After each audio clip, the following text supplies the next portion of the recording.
the next speaker. So please, can we have a huge round of applause? Chris, I can see you yawning at the back as soon as I said Danny. Stop that. Can you welcome Danny to the stage, please?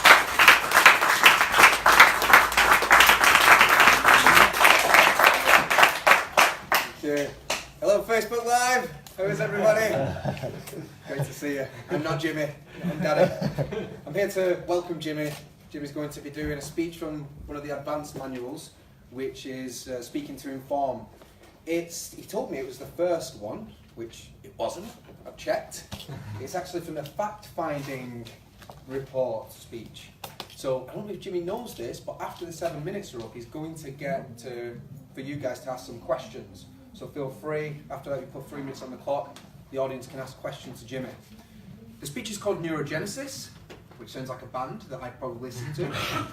I'm thinking it's going to be very scientific. I had a little chat with him earlier, and he said this is going to be actually presented as a longer version to a bunch of psychologists and scientists. So I'm hoping that he's adapted it so it's more palatable for us. However, we'll see, won't we? It's a 5 to 7 minute speech. He's going to need to give an overview, an explanation as to how data was gathered as well. No pressure, Jimmy.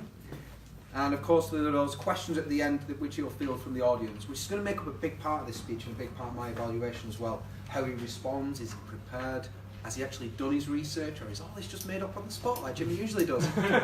Who knows? But welcome into the stage and let's listen.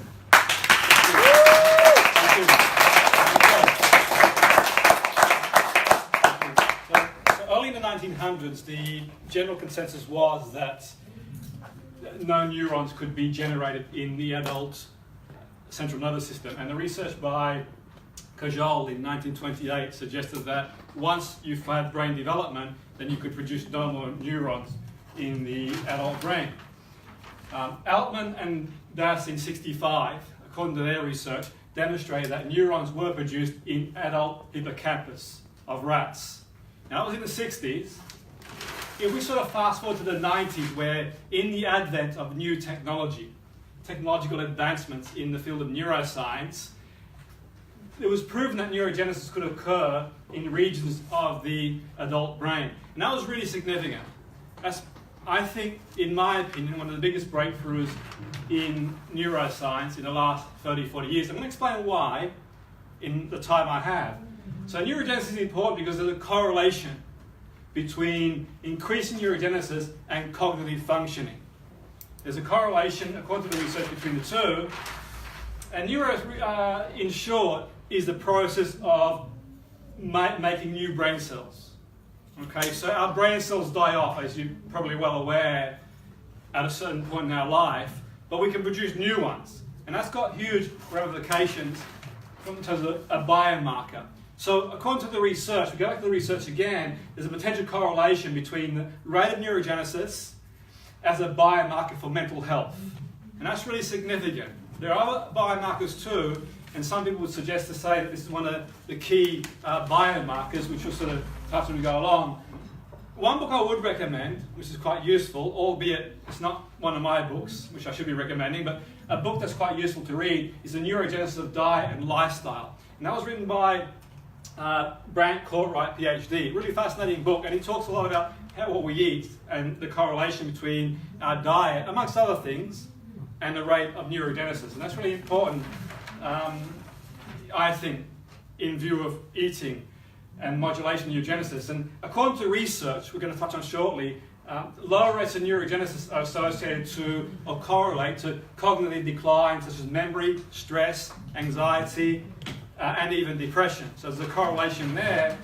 And higher rates of neurogenesis, reduction of cells in the brain, are correlated to cognitive enhancement, memory improvement, and potential correlation against stress and depression. So that's pretty powerful stuff. And the research around stress and depression is obviously it's getting higher, but one could sort of hypothesize for various reasons it's multifactorial. But we look at some of the stats here. Ortega and et al. 2011 talk about stress having impact. It decreases neurogenesis. So chronic stress, a little bit of stress is good from a neuroplasticity point of view. Fight, flight, freeze, get the cortisol going. But a lot of stress can decrease it. Fernandez et al. Also talked about sleep deprivation and the impact that has on decreasing neurogenesis. And Villard et al. Talked about aging. It's a really fascinating study. If you get a chance to read it, it's really fascinating. I don't have a lot of time to go into it now, but 211 talk about aging, how we decrease as we get older. But let's look at the other side, the research around increasing neurogenesis. So we know that running increases neurogenesis. So all the ultramarathons you do, Steve, in the back there, you'll have a lot of neurogenesis in the hippocampus. So I think, in short, aerobic exercise is key, as well as running, obviously, if that's something you like doing. But the research by Prague, Kemperman, and Gage took two different sets of rodents. One set of rodents would run on a hamster, and one would do no running at all. And the ones that ran increased 30% more neurogenesis. Albeit, what's really important to make note there too is that there is pruning. They do die off as well, the cells. But all things said and done, we're going to talk about later, it's about activity schedule and keep going. Learning also increases neurogenesis as well. Social enrichment, there was a study done around rats, and in an enriched environment, they increased neurogenesis. And rats that were isolated, by the way, interestingly, had a decrease in neurogenesis. So the key being in an enriched environment. And I think making learning enrichment too is quite important as well. And we look at Schlosser et al., and they sort of focused on how there's a correlation between the mood of the rodents and their memory too. So it's not just about increasing neurogenesis, but also the impact it has on mood and memory as well. So diet, Stengel and Theroux, 2009, talk about the impact on hippocampal neurogenesis through diet.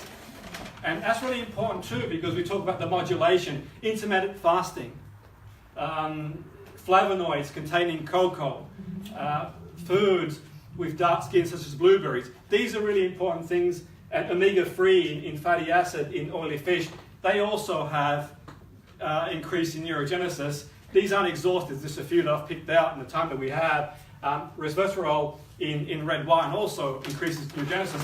But on the flip side, the decrease in neurogenesis, from a nutritional point of view, alcohol is obviously detrimental to neurogenesis. So to conclude, I think, based on the research, I think it would make a lot of sense to activity schedule. And these lists aren't exhaustive, they're just some key things to think about. And in our activity schedule, introduce aerobic exercise. Now that might not be running. That might be doing things you enjoy, but we know aerobic, anaerobic. And that's not saying anaerobic exercise is bad for you, because that's suitable for certain things, but where neurogenesis is concerned, it's aerobic exercise. So getting the blood flow to the brain, constantly learning. Be a lifelong learner. Learn something every day, something new as well. Sleep is really important too. So making sure that you work on your sleep and get enough sleep to recharge the batteries. Get yourself in a stimulating environment, which is really important too. And obviously nutrition. Now with all these things, we need to take into consideration not all things are going to work for everybody. So for example, you might not be able to run if you've got a leg injury, or blueberries might not be for you because you might be allergic to them, for example. So I wouldn't recommend. It's about tailoring it to make it work for you. And also there are other important biomarkers too. These aren't the only things that are important, but where this is concerned, it is significant. And for me, to draw a conclusion, I think that it's an exciting time to be in the field, because as we move forward, it's debatable whether it's the most important biomarker. Some people would say it is a significant biomarker, but it is a biomarker to get understanding of the correlation between mental health. So I think going forward, it's an exciting platform and a lot to take into consideration in terms of we can think about, okay, what can we do to keep ourselves forever young, so to speak. So on that note, thank you, and I open for questions.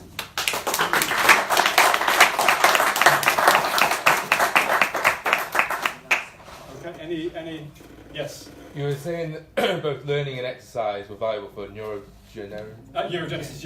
Yes. And sort of mood and stuff. So who tends to be happier, academics or athletes? Well, that's a great question. That's a really fascinating question. I think that would be something that we could research, possibly. I think each individual is different accordingly, but certainly in the research so far that they have done, there is a correlation between mood enhancement and people who are active and people who are learning. Whether that would be one more than the other, it's, I suppose, anybody's guess, and there may be research out there that suggests it, but I think it's a fascinating question. My own suspicion would be that it all depends on the individual, and there are other factors that we have to take into consideration, but certainly that would be a fascinating... I'll do it with you. Yeah, very much so, yeah. No, thank you, yeah.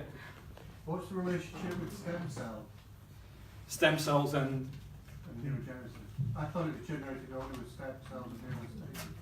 I'm not quite sure what you mean, Jim, so you just have to elaborate a little bit more. The relationship between Neurogenesis and stem cells in regards to anything specific, or in regards to neurogenesis. well, neurogenesis is just the production of cells in certain parts of the brain, but the cells aren't produced in every part of the central nervous system. So the main correlation here, there's been a production of cells in parts of the brain, such as the hippocampus and innate gyrus. So I'm sort of, you'd have to sort of elaborate a little bit more in terms of, and obviously in the very short time I've got, and I want to take a lot of questions, you know, you can drop me an email, I can find out for you, but most of the findings have been done in the hippocampal part of the brain, so, yeah.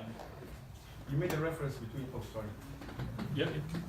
you made a reference between the increase of neurogenesis Yes. with the growth, with the depression, sorry, no, decrease with the depression.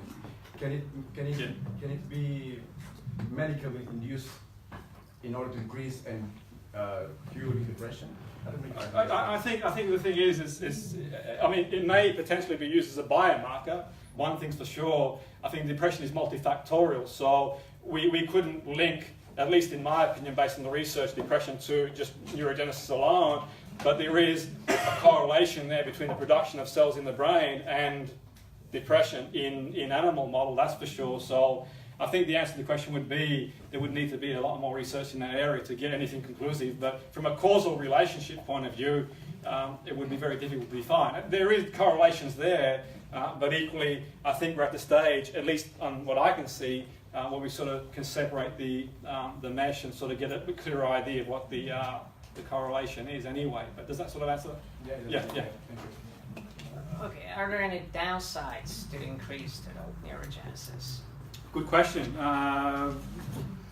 Really good question. As far as I'm aware, there doesn't seem to be any downsides producing new cells in the brain, but equally that might be something that we look into. I mean, from a research point of view, it might be something to research, and let's see in the next 20 or 30 years if there is. But all the research points towards increasing cells in our brain as being a positive thing, which they die off anyway. So I'm sort of, they're waiting for time now. So okay, no, I think we've lost. Okay.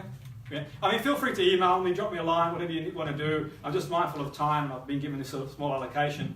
But yeah, anyway. What's your email address? Jimmy Petruzzi.